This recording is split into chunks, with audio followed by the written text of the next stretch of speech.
sabi ni Batang Samar. Bakit umulan?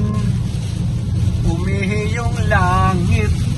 Iihi na naman ang ulan. Aha. Ang pangit naman ng ano mo. Pangit Sama. kabanding. Pangit kabanding ng panahon ah. Ang ganda-ganda ng labas. Biglang umulan. Sino kaya? Sino higante yung umihi? Sino kaya yung kontraktor ang maihi? Kontraktor naman sinisi sa ulan. Sa Pilipinas malamang kontraktor sisisihin kasi yung babaha na naman. Dito, kapag umulan, sisihin mo talaga ang forecaster. At walang bahag nagaganap dito.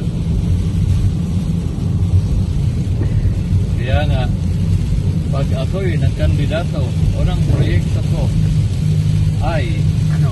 Flood control. Kasi para ako kumita. no flood control. Why? Kasi I-control your kahit own. anong ulan, hindi nagbabaha. Palalagyan ko ngayon ng mga area na pwedeng mag-cause ng baha.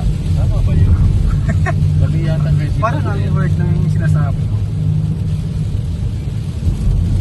O God will company.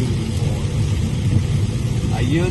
Malapit na matapos yung Income of Las Vegas. Hospital po yan. Ayun sa bandang kanan, yan bagong hospital. So, lakas ng ihi, oh. Lang video. I'm just kidding.